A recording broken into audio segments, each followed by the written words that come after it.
Hi everyone, my name is Man-Ting. I would like to start by acknowledging the traditional custodians of this beautiful land on which we meet today, the Nganu and Ngambri people. I would like to pay my respects to their elders, past, present, and emerging. I acknowledge that this beautiful and lively land we stand on, also the water and the sky, was and always will be Aboriginal country. I extend the acknowledgement and pay my respect to Aboriginal and Torres Strait Islander peoples here with us today. So in this panel, I would like to focus on cultural competence as a critical soft skill. I consider it essential in approaches to work and needs to be included in qualifications and continuing professional development. And this view, I just found this morning, kind of echo the keynote and the reflection this morning. So let me ask you a question in the beginning. Do you recognize your lenses? Have you ever tried to think of yourself from a different perspective? Acknowledging the culture and identity helps us understand the culture system behind the decisions we make and be more aware of perspectives different from ours. I would like to focus on what the IELTS core cultural learning modules inspired me and make me rethink about me and my role as an archivist. So core cultural learning modules is an innovative online course developed by IELTS. It includes 10 interactive modules, and within every module, there are learning activities that allows for critical self-reflection. It provides an exploration of Aboriginal and Torres Strait Islander peoples and issues as a means of assisting you to enhance your culture understanding, gain a deeper sense of self-awareness and critical reflection, and enhance your personal and professional capacity to engage respectfully and effectively in an intercultural context. In a core course, I re-examine myself from two main aspects, which is culture and identity. From understanding culture, knowing country, learning Australian history, policies, institutions, and so on. These two concepts kept jumping out of my mind while doing every module. I was surprised to find that many of the habits and behaviors are supported by a culture system which shapes our identity and influence how we interpret the world. So as an archivist, I would like to share how the core training had influenced the way I work. I consider that archivists have a mission to preserve the culture by preserving the tangible. Without context, what is the meaning of preservation? The culture is the context. Therefore, when I look at the manuscripts, it reminds me that the collections and the culture are human-centered. During the preservation, what can we do, not only to preserve these physical materials, but to allow those who are related to the collections know more about their past, the present, and reconnect to their roots. And how do we, for example, present it in the finding aid so that people who have the opportunity to use the tools can directly or indirectly link back to the community and build their identity? It sounds like preserving is a passive action. However, when we think of human-centered culture and identity, preservation could also be the most active action. On the other hand, how does our culture work in the position of archivist? We need to think about subjective of the archivist.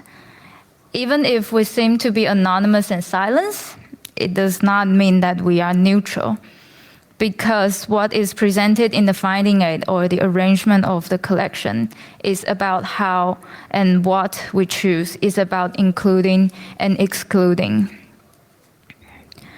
Now, let me give you an example. Papers of Leslie Maynard. Leslie Maynard is an archaeologist whose studies focus on analyzing rock arts and engraving techniques. She conducted her master's research in Laura, Queensland in the early 1970s and in the Pilbara region, Western Australia, from 1978 to 1981, doing her PhD research. When I read the donation documentation, or we call it the deed of gift, for Leslie Maynard collection, the donor said this collection is open access and use to any IATSIS users, with a note saying, once Aboriginal concerns are met, I am inclined to make stuff available as readily as possible. My research has uncovered that in 1981, a Pilbara bush meeting barred women researchers from studying rock art sites. From then on, Leslie did not have any further communication with the community. So this message triggers me, and with the reminder in the core training, to think about the power relations in the archive. I can say, yeah, some of the collection material, for example, rock art sketches and photographs, should be restricted only for certain people. But have I ever thought about why it is restricted? How to make it restricted? Who decides to put these restrictions? In the end, I decided to write a letter to consult the community about the access and use conditions, because the background context I interpreted shows me that the one who has the right to decide the conditions should be the community. Most of the access and use conditions at IATSIS are provided by the depositor or the donor. However, the donor's permission does not necessarily reflect the community's opinion. It is power relations. The archivist has the power in hand, even to contact or not to contact the community. All of the analysis would probably be written into the archivist note to emphasize that we have as much evidence as possible to make the decisions and try to arrange it according to the original context of the depositor. But at the same time, it is all subjective to us to choose, to interpret, and to analyze. This is the evidence that our identities and opinions are truly presented in the workplace, which cannot and should not be cut off or ignored. So to sum up, I consider culture competence a critical soft skill. Culture is dynamic and evolving.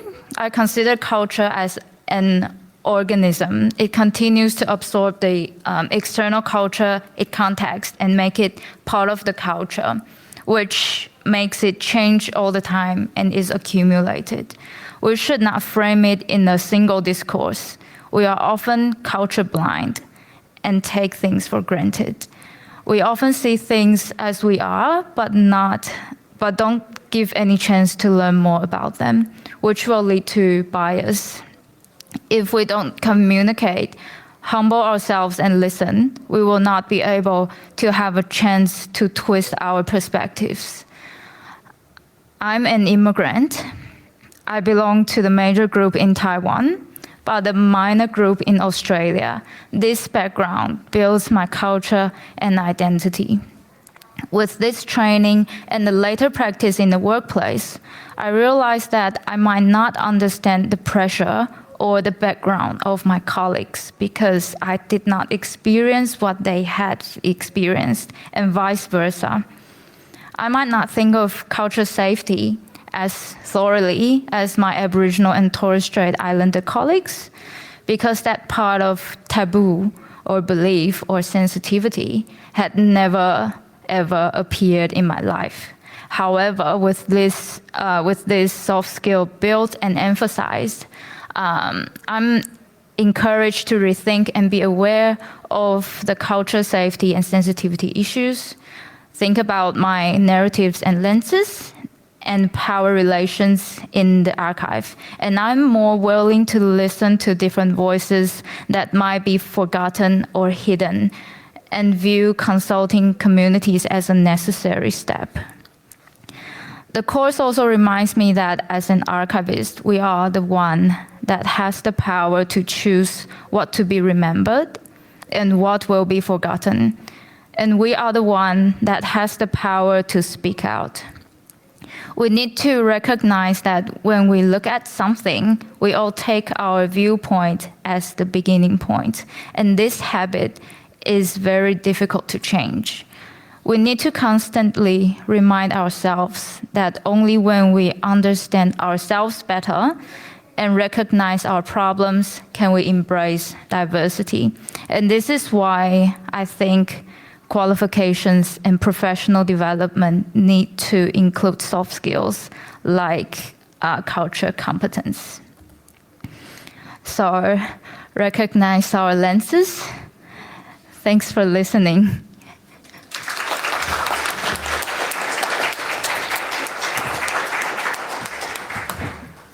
Thanks, Man-Ting. That's, I know you were saying, come and join us. Any questions for Man-Ting now on cultural competencies, or that concept of building in, I guess, Man-Ting and I were talking earlier about continuing professional development, how important you found that and what a passion it is for you. Is that right? Maybe reflect a little bit more on that. So I think cultural competency makes us aware of the lenses that we're more willing to learn more and listen more, and that is what we always do in our daily life. We're like learning, experiencing, and that's why I think continuing professional development, like culture learning or culture competency training, is very important to the professional development. Thank you. And any other thoughts on building into CPD, and some earlier reflections around how, whether or not employers think that's a necessary part of employing an archivist, the CPD? I know there's a few employers in the room I can see now. Would you agree with that? Well, certainly coming to conferences is one way of marking that. Any thoughts on that CPD? I mean, there's a bit of a challenge posed by Jan, I think, to the ASA, which is not really done, and perhaps quite deliberately not aligned professional status with CPD. And it is done with mixed success by other associations, although I know Jan you are very certainly a supporter of it. Any other thoughts that you might have on CPD and sort of building these cultural competencies or soft skills into training? Fiona. Thanks, Fiona. Get you thinking. Yeah, I'm just wondering about whether cultural competence should be located in continuing professional development, or whether it should be located in the formal qualification, or whether it should be in both. Yeah. Yes. Oh, I could see you nodding your head. Do you want to say something? Yeah, go for it. Yeah, okay, sorry. Everyone asked that. I was contemplating putting my hand up before Fiona did, but my name's Angela Schilling, and I'm from the Lutheran Archives in Adelaide. And I guess it's just more of a comment that I really would love to see more cultural competency or some kind of reflexivity, subjects or something in the qualifications. That there was nothing when I went to uni. I went through RMIT. And I was kind of shocked that there wasn't anything, because I knew that when I was going to get into the archives or at the library or wherever I got a job, that was going to be a big part of it. And maybe that's just not apparent to people who are making the curriculum, because there was no mention of it or anything. And I think that was just a bit of a shock to the system when I then got into my job and I suddenly was working with archives and I had to do that work all kind of on my own. Like I had really great mentors and supervisors, but it was a big shock to the system, and I would just love to see more talk of that in formal education. I guess that was, and while we go to Lisa, sorry, I didn't see you there, so go for it. Michael Hi, Smith. Mike. Hi, Michael Smith from City of Sydney. I think following on from those comments, I think I'd like to see it in both, in the university courses and the CPD, because what we find is that as we move around as archivists into different roles and different collections, there's going to be different cultural aspects of each collection as we come across it. And certainly for the collection we're managing at the moment that has quite a wide scope, we're encountering different cultural sensitivities. So it might be Aboriginal and Torres Strait Islander, it might be LGBTQI, it might be homeless people or people in affordable housing. So there's a lot of those areas where there's some of those community sensitivities, cultural sensitivities that we need to engage with. So I definitely think it is something that we need to be learning as we go, as much as learning it when we start out in our careers. Yeah, it's a good point. Often we assume as archivists you come in and you have a neutrality to what you're doing and you understand everything about this organisation or this particular matter and can make those appraisal decisions and all the rest of it. And how on earth can you do that without engaging and talking and listening to the community? Lisa. Hello, thank you. Lisa Gibbons, kind of wearing my archival educator hat, which finishes on the 21st of October. That's when I finish up at Curtin. I have a couple of things that I wanted to mention, particularly around cultural competency. At Curtin University, we have cultural capability and Indigenous cultural capability as an institutional policy that we had to embed in our courses, in our units. So, and it's kind of invisible in a sense to students and potentially even accreditation committees, but it's something that we had to demonstrate as internal policy, that we were meeting that and how we were meeting that. So as a capability, it had a scale and we were aiming to reach parts of that scale that were higher. There was other kinds of internal policies that we needed to meet as well, related to it being a higher education degree, right? So how they were framed by Curtin is quite important. And I think in the context of higher education, capabilities and cultural capabilities are really important.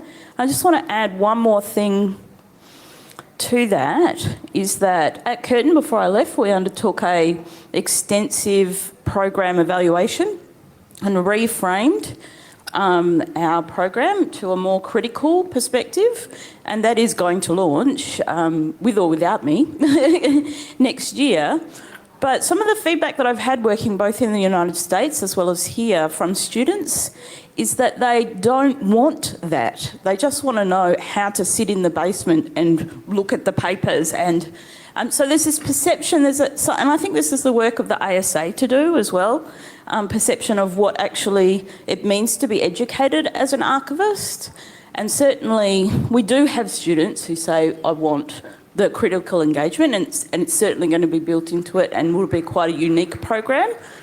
But there is a lot of students that are coming along saying, I want to read books to children, and I want, so as part of the library stuff, and I want to be able to just not even talk to people and work in an archive, thanks.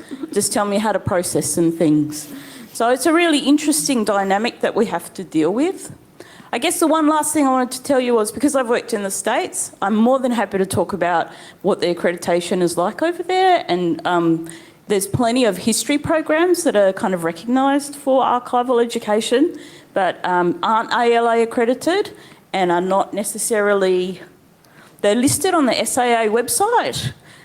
These aren't necessarily people that go to AIRI or places like that, but they deliver archival qualifications in a sense. Thanks, Lisa. Thanks, Lisa. Jessie. Getting the educators out, Yeah, the former educators the former out. educators.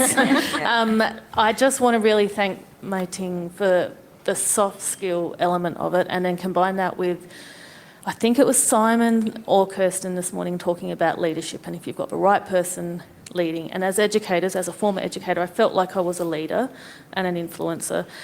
And unless those soft skills are in the educators and in the supervisors and the professionals leading the organisation, it's not like you can just magic them. They take time, and it's an investment, so thank you. Yeah. I will also say that after this morning's reflection, I think it's also important for every individual archivist to do a bit of things to like either change our mind or try to focus on small things that we're doing in the daily life. It will eventually change the environment of the archive or the institution. Yeah, because I think, yeah, as I said, culture is dynamic and we influence each other. So it is like when one individual archivist is doing this and then the other doing this, and sometimes it just combines and becomes a new balance, and it will eventually change from the base to the top. Yeah. Joanne, any reflections on that while I go and tackle the slide? Thank you. It's like, no, because I just love what you said, Man-Ting, about it being dynamic and being organic. And I was just, and that combination of bottom up and top down, it's like getting that right mix and balance to sort of make the magic happen. It's like, and make those sort of small changes that turn into bigger transformations happening as well too. And I think for me, what you demonstrated was that, you know, you doing a competency module is not just ticking the compliance box, but then turning that into a reflective practice. It's like in the moment, by coming along and talking at a conference like this to sort of further think about it, as well as obviously in daily practice as well too. So I guess having had in our faculty a drive for cultural competency training, I just wish some of my colleagues showed the same level of reflection. All right, thanks. Could I just add in something, Julia? Oh, where was that? Jan? Oh, Jan, of course. I can't see you, Jan. You're way on the side. Go for I've it. forgotten on the wall behind you. I just wanted to add in that obviously this was an area that the review looked at. And in fact, Angela, who had the first question, did contribute to the review, and thank you for that, Angela. As Joanne said, I think you will find now that most universities are ensuring that there is a organisational-wide approach to cultural competency, and I certainly know that Charles Sturt University is doing exactly the same thing as Curtin and Monash. Sorry, I think I can hear an echo. I hope it's not coming through to you. No, it's fine. I feel that this whole area is, as far as education is concerned, it takes me back to the days when we used to need to include coverage of services for people with disabilities in the curriculum.